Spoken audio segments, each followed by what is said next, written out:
Baik, bismillahirrahmanirrahim. Assalamualaikum warahmatullahi wabarakatuh. Alhamdulillah, puji dan syukur senantiasa kita panjatkan kepada Allah Subhanahu wa Ta'ala, zat satu-satunya pencipta manusia, zat satu-satunya yang telah memberikan kepada manusia satu agama. Allah menurunkan satu agama kepada kita, Islam, yang dengan Islam itulah kita mengetahui bagaimana cara hidup sebaik-baiknya sebagai seorang manusia dan bagaimana caranya untuk punya manfaat bagi orang lain dalam kehidupan kita itu. Maka ketika kita mempraktekkan seluruh ajaran-ajaran Islam, kita menggunakan apa yang telah dibawa oleh Allah Subhanahu wa Ta'ala, kita berdoa agar apapun yang terjadi pada kita di dunia, apapun yang kita lakukan di dunia ini adalah menjadi bagian yang nanti akan diangkat oleh Allah ketika kita berjumpa dengannya di yaumil hisab nanti. Salat dan salam semoga tercurah dan terlimpahkan kepada baginda Nabi besar Muhammad sallallahu alaihi wasallam, manusia mulia yang senantiasa kita rindukan, senantiasa kita kangeni. Dan sebentar lagi ketika kita masuk ke dalam bulan Ramadan, insya Allah bertambah-tambahlah kerinduan kita kepada beliau. Karena kita banyak bersolawat kepada beliau, karena kita banyak diceritakan tentang kisah-kisah beliau. Maka mudah-mudahan sebagaimana beliau menjalani dan mengistimewakan bulan Ramadan, seperti itu pula kita menjalani dan mengistimewakan bulan Ramadan. Teman-teman sekalian insyaallah dirahmati Allah, selamat datang kembali dalam ngaji jomblo. Mudah-mudahan nggak bosen. Kalau saya sih, ya tetap harus menyampaikan, karena bagaimanapun juga, apa yang saya dapatkan daripada Islam, kalau seandainya ini bisa lebih bermanfaat bagi banyak orang, maka ini yang saya harapkan menjadi bagian daripada keringanan yang nanti saya terima dari Allah di yaumil hisab. Nah, jadi kalau teman-teman misalnya bosan, ya nggak ada masalah, kita tetap akan menyampaikan, dan mudah-mudahan bagi teman-teman yang mau tetap mendengarkan, bagi teman-teman yang mungkin punya permasalahan yang perlu untuk diselesaikan, mudah-mudahan materi-materi yang saya sampaikan ini, sharing yang saya sampaikan ini bisa menolong mereka yang lagi dalam keperluan. Dan kali ini kita masuk ke dalam tema mulai dari mana?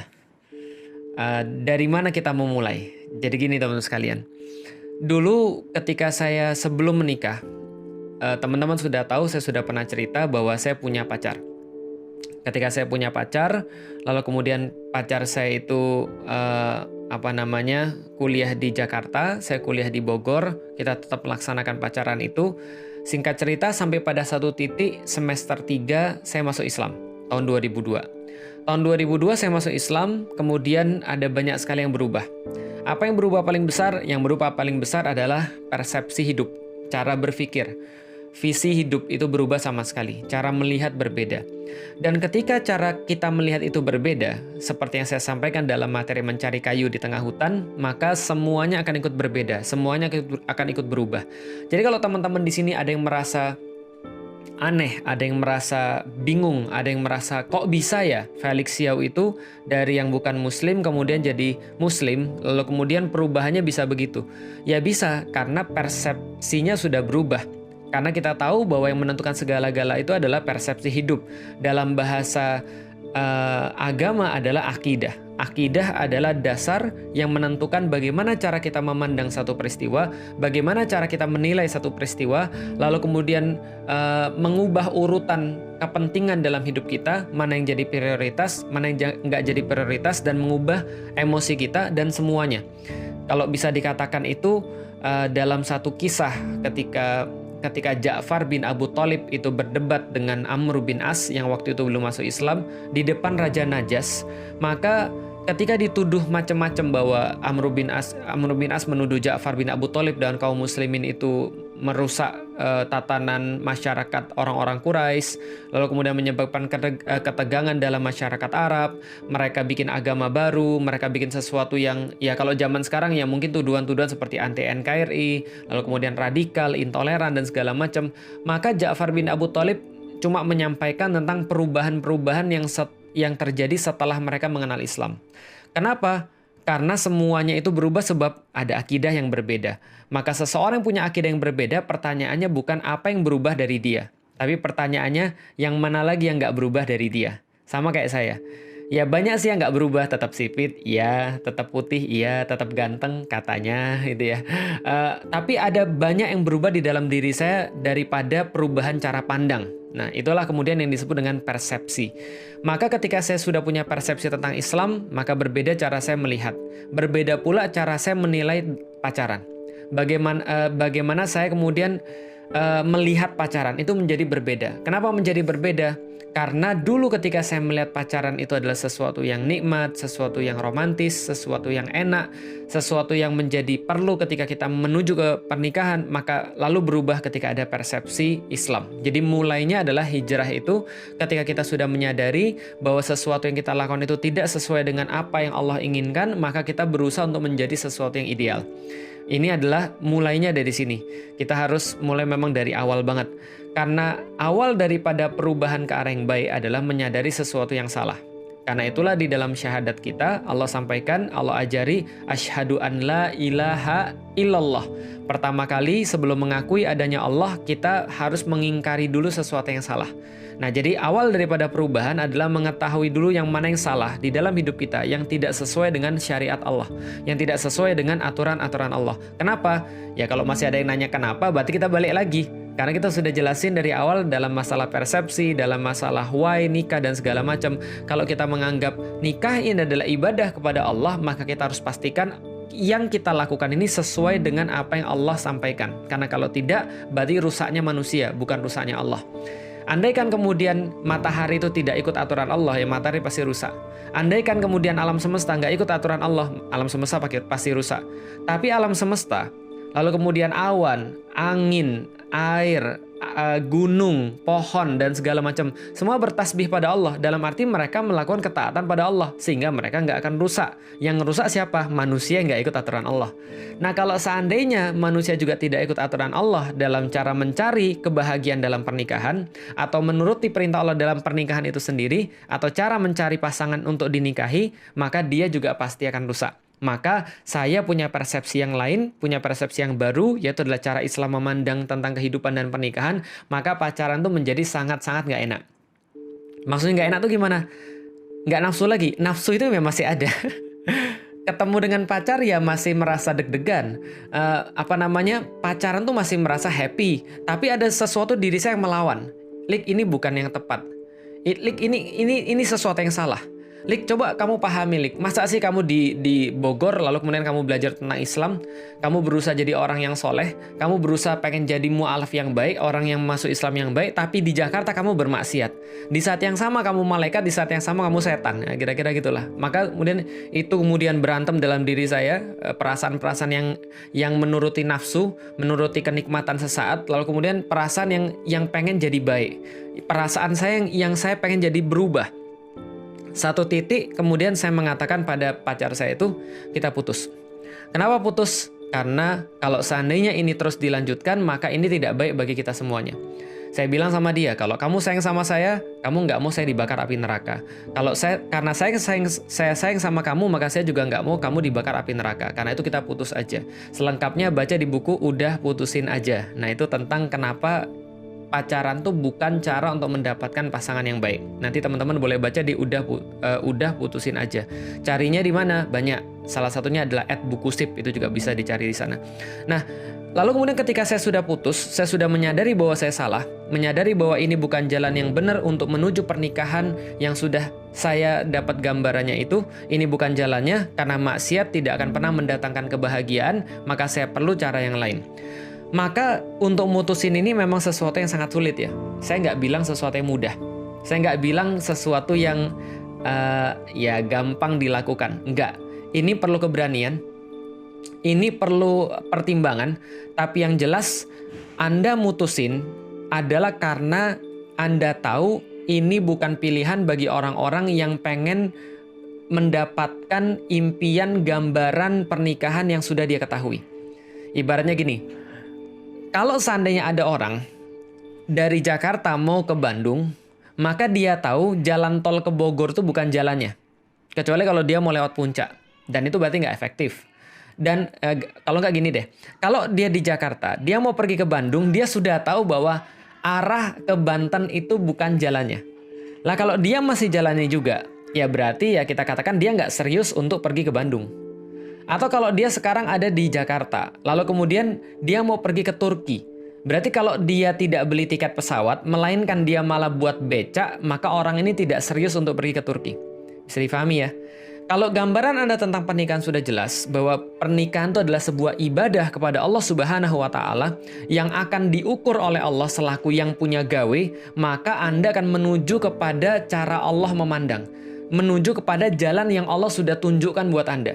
Berarti kalau Anda pengen dapat ridho Allah, Anda pengen pernikahan itu seperti gambaran Anda, seperti persepsi Anda, seperti keinginan Anda, tapi Anda malah pacaran, itu namanya ya kayak orang mau pergi ke Bandung, tapi malah pergi ke Banten.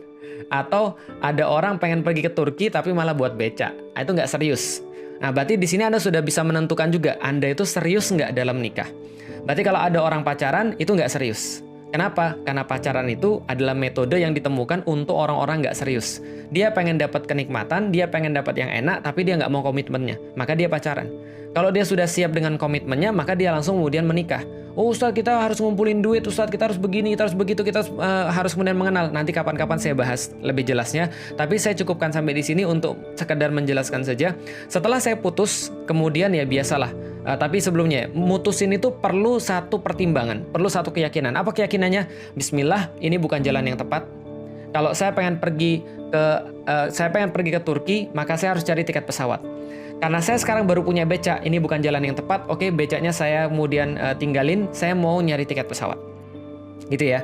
Beda cerita kalau misalnya dia nggak mau diputusin terus mau dinikahi gimana? Ya nanti ada prosesnya lagi. Makanya saya bilang nggak bisa langsung kemudian orang-orang yang dulunya berbuat sesuatu yang nggak tepat, tiba-tiba dia merasa bahwa yuk kalau gitu kita hijrah, kita langsung nikah saja. Ya tapi dia harus mempelajari dulu. Seperti yang kita sudah pelajari yang kemarin-kemarin itu.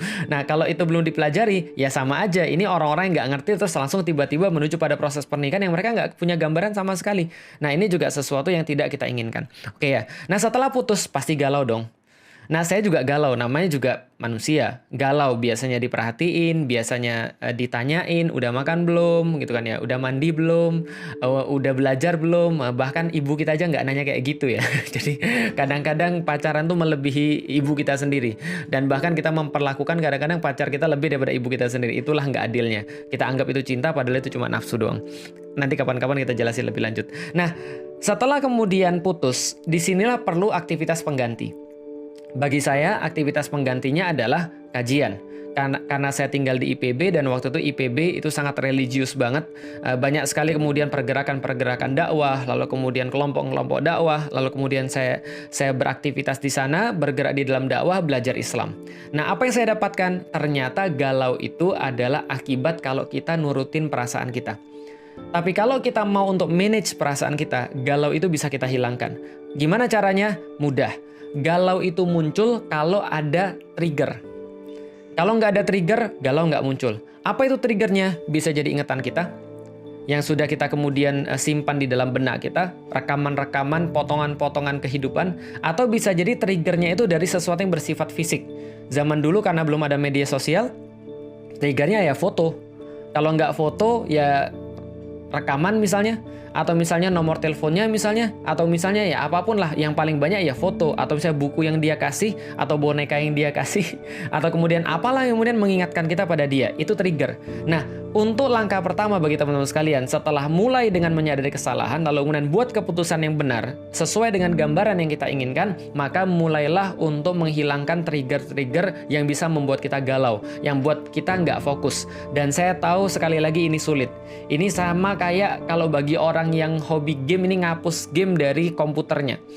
Saya tahu banget karena saya dulu juga gila game gitu kan ya. Tapi ya kalau kita nimbang diri sendiri, kita mau apa nih? Kalau kita benar-benar mau ke Turki dan kita tahu ini bukan jalannya, ya sudah lakukan. Maka kembaliin semuanya, fotonya kembaliin, barang-barang pemberiannya dikembaliin, apapun yang bisa membawa kita untuk mengingat dia, triggernya itu kemudian dihilangkan. Kalau yang bersifat fisik lebih gampang, tapi yang bersifat ingatan itu yang nggak gampang.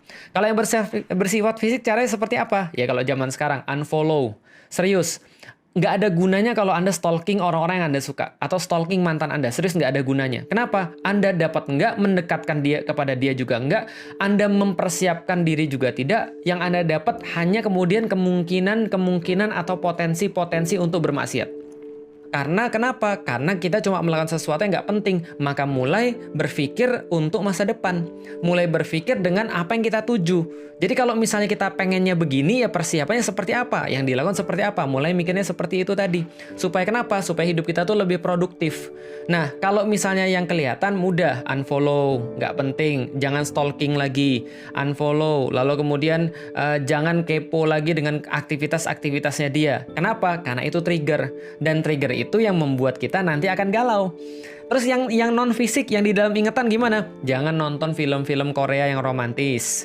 Jangan nonton film-film cinta-cintaan. Jangan nonton film-film kawin-kawinan. Kalau ada teman-teman yang bicara tentang nikah, alihkan pembicaraannya. Kalau bisa kemudian cari replacement, cari kemudian pengganti. Apa pengganti itu? Bisa dengan olahraga. Bisa dengan kemudian berdakwah. Bisa dengan ikut dalam kajian-kajian. Kalau saya secara pribadi, saya ikut kajian-kajian. Maka saya mulai untuk belajar. Mulai untuk membaca tentang Rasulullah. Mulai untuk mengetahui tentang Allah, mulai untuk mengetahui tentang sirah, mulai mengetahui tentang dakwah seperti apa, dan itu menggantikan posisi orang-orang yang pernah ada di dalam hidup saya. Kok bisa begitu? Iya, karena memang habits itu bisa diganti dengan habits yang lain. Cuma membentuknya memang nggak mudah. Dan ini perlu perjuangan. Lambat laun, kita akan lebih senang dengan dakwah daripada mantan. Kita akan lebih senang kemudian untuk membaca sirah daripada membaca tentang dia, mengetahui tentang dia. Dan ini semua tentang masalah kebiasaan. Maka saran saya pada orang-orang yang baru mulai hijrah, berjamaah. Karena dengan berjamaah ini Anda bisa jadi lebih punya waktu untuk mendalami agama, yang dimana agama ini akan Anda sangat perlukan ketika Anda nikah. Karena nanti agama ini, kematangan sakofah kita akan menentukan bagaimana kematangan emosional kita, dan juga akan menentukan bagaimana kita bersikap ketika ada masalah. Dan ini penting sekali di dalam pernikahan. Nah, setelah kemudian kita berubah, menghilangkan galau, lalu kemudian mulai mempelajari Islam, mulai kemudian belajar tentang agama Allah, tentang sakofah Islam. Di sini juga penting sekali. Kaji Islam secara sistematis. Karena Islam itu adalah sebuah sistem kehidupan. Dia itu adalah lengkap dari A sampai Z. Dia bukan hanya sistem atau aturan kehidupan hanya dalam pernikahan, atau hanya dalam kemudian fikih sholat, atau hanya dalam fikih puasa. Jangan sampai kita mengira agama itu cuma perlu dibuka kalau seandainya lagi mau Ramadan. Atau misalnya agama itu cuma untuk urusan sunatan, cuma untuk urusan tahlilan, cuma untuk urusan nikahan, kemasukan setan, baru pakai agama. Enggak, agama itu sistem kehidupan. Agama itu diturunkan oleh Allah. Kalau saya mau kemudian merefresh kemudian pelajaran kita yang kemarin, agama adalah sesuatu yang diturunkan oleh Allah kepada manusia agar manusia itu bisa hidup dengan baik. Artinya itu adalah sebuah sistem kehidupan, mulai dari masuk WC, perkara yang paling kecil, mulai dari masuk WC, kaki yang mana, doanya seperti apa, sampai dengan hidup bernegara, ekonomi, politik, budaya, itu semua ada aturan agamanya, juga termasuk pernikahan. Maka ketika kita mempelajari keseluruhan daripada sistem Islam itu, sebenarnya kita sedang membentuk sebuah kehidupan yang ideal. Kaji Islam secara sistematis. Kalau sudah kaji Islam secara sistematis, nanti Anda akan punya yang namanya guru. Anda akan punya yang namanya ustadz. Bukan maksudnya seperti Anda sekarang sama saya, bukan. Tapi yang lebih khusus lagi, yang lebih intim lagi, yang lebih personal lagi. Ada yang menyebutnya murabbi, ada yang menyebutnya musyrif, atau cewek kalau musyrifah, atau kemudian kalau cewek murabbiyah, ada yang menyebutnya mentor, ada yang menyebutnya ustadz atau ustazah. Tapi manapun, kalau misalnya Anda sudah mulai mengkaji Islam secara sistematis, berarti Anda akan punya kelompok-kelompok dakwah. Anda akan punya kelompok-kelompok sebagaimana para sahabat punya kelompok-kelompok ketika mengkaji Islam. Maka di situ Anda punya satu penanggung jawab. Orang-orang yang Anda tuakan dan secara ilmu dia lebih bermanfaat dari Anda. Secara ilmu dia lebih punya lebih tinggi, lebih mengingat Allah daripada Anda. Maka orang inilah yang nanti kelak bisa bermanfaat banget ketika kita sudah mulai mau untuk menentukan siapa yang akan kita jadikan sebagai pendamping hidup kita. Nah, jadi saya coba untuk ini lagi ulas dikit ya. Pertama, Anda harus berubah.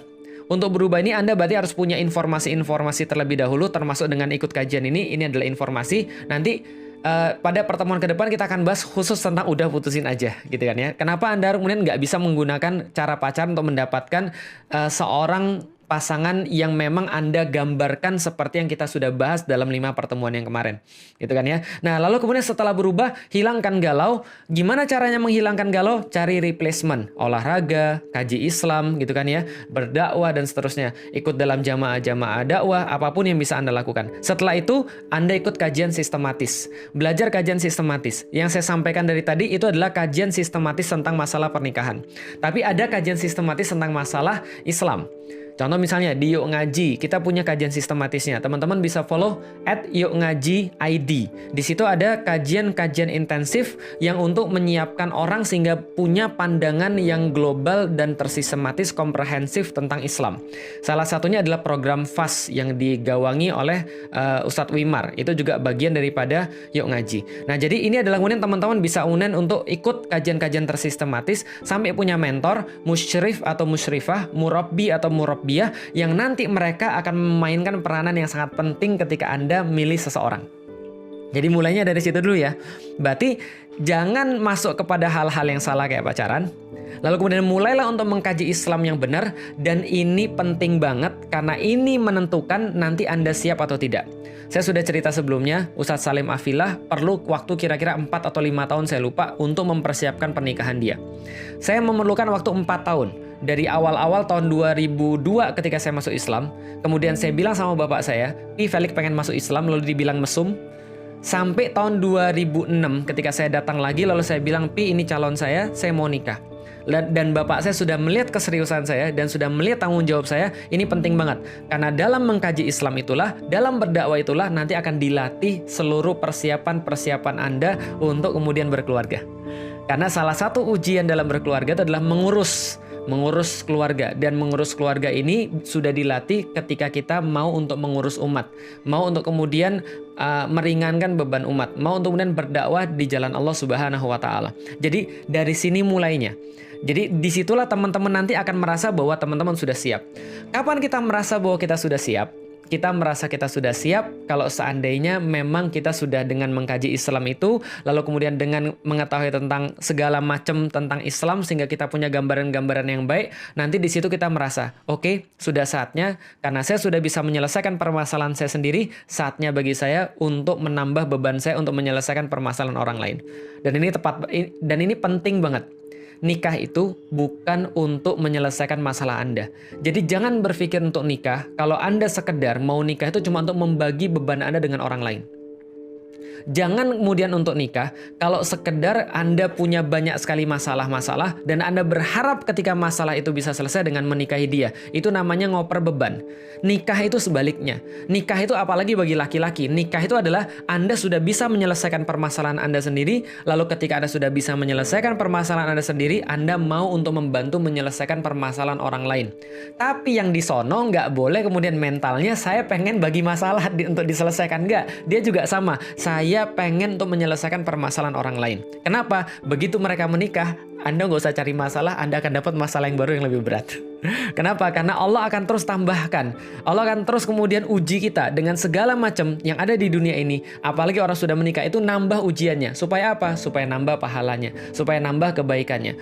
Maka ketika kita mengkaji Islam, kita bisa menyelesaikan permasalahan-permasalahan kita sendiri. Kita bisa menyelesaikan seluruh problem-problem dalam kehidupan kita. Seluruh hal-hal yang nggak bagus dalam kehidupan kita. Di situ pentingnya ngaji. Bagaimana cara menanggapi orang, bagaimana kemudian cara menghadapi orang, bagaimana ketika kita menemukan sesuatu yang kita nggak senang, bagaimana ketika kita marahan, bagaimana ketika kita mengurus masyarakat, mengurus umat dan segala macamnya, bagaimana berkorban dan seterusnya. Ini adalah bagian-bagian yang akan kita dapetin ketika kita sudah ngaji. Yang sulit adalah kalau ada orang yang tiba-tiba dia baru hijrah terus kemudian bilang langsung mau nikah. Padahal dia belum belajar apapun di dalam Islam. Ini sulit. Boleh nggak? Boleh, nggak ada masalah. Cuman dia nanti akan sulit lagi untuk belajar. Dan siapa yang menjamin? Teman saya ada yang sudah mengkaji Islam. Sudah lama mengkaji Islam, nikah aja bisa gagal. Kalau andai kan ada orang yang sudah lama mengkaji Islam aja nikah bisa gagal. Kalau ada orang yang belum tahu Islam sama sekali, belum persiapan sama sekali, terus tiba-tiba nikah hanya gara-gara dia nggak mau maksiat. Bagus sih, nggak mau maksiat, lalu kemudian dia nikah. Tapi permasalahannya dia juga nggak punya bekal untuk nikah. Ini ya tidak ideal. Makanya dulu ketika di kampus seringkali ada satu slogan di antara kita, mau pilih mana? Yang sudah dibina baru dibini atau yang dibini baru dibina? Kalau yang sudah dibina, sudah ikut pengajian intensif, mereka akan sudah tahu tentang kehidupan. Mereka sudah tahu prioritas dalam nikah itu apa. Dia akan mudah untuk bisa memahami andai kan suaminya punya kekurangan-kekurangan. Dia akan bisa kemudian untuk diajak lebih tough dalam kehidupan. Karena dia sudah tahu tujuan dia mau kemana. Tapi dia harus dibina dulu, baru dibini. Nah, ada lagi yang lain. Ngelihat, wah ini kayaknya bening, ini kayaknya cantik, ini kayaknya bagus ini untuk dijadikan istri saya. Tapi dalam kemudian dia mau menikahi, kita sudah kasih tahu, Mas, ini nanti resikonya besar loh. Kenapa? Karena perempuan itu, kalau saya dia belum mengkaji Islam, dia belum tahu tentang Islam, belum tahu tentang bagaimana cara menyikapi kehidupan secara benar dan tepat, maka ada chance dalam kehidupan Anda, nanti Anda punya masalah. Oh nggak apa-apa, Sat. Yang penting nanti nikah dulu, dibini dulu baru dibina. Lah kalau sudah dibini, lalu kemudian dicoba untuk dibina, terus nggak bisa dibina, terus choice yang tersisa apa? Dibinasakan. Jadi ini maksudnya. Nah inilah pentingnya. Maka ketika saya sudah kemudian melihat semua itu, saya sudah menjalani semua itu, maka saya tahu kapan saya siap ketika saya sudah benar-benar mengatakan, oke, saya perlu menikah karena Allah. Saya perlu menikah lillah. Dan itu tema yang nanti akan kita jadikan sebagai bahasan besok insya Allah. Jadi itu adalah tentang masalah menikah karena Allah. Tentang masalah di mana kita mulai dalam urusan ini, dan besok nanti insya Allah kita akan membahas tentang menikah karena Allah. Baik, saya selesaiin dulu untuk rekamannya. Nanti insya Allah kita akan melakukan tanya jawab seperti yang saya janjiin tadi. Tapi tanya jawab ini nggak akan direkam masuk ke YouTube, hanya untuk Instagram saja. Tapi untuk berikutnya nanti dalam pembahasan ke depan kita akan membahas tentang menikah karena Allah. Saya selesai sampai di sini dulu untuk materi yang ini. Mudah-mudahan bermanfaat. Assalamualaikum warahmatullahi wabarakatuh.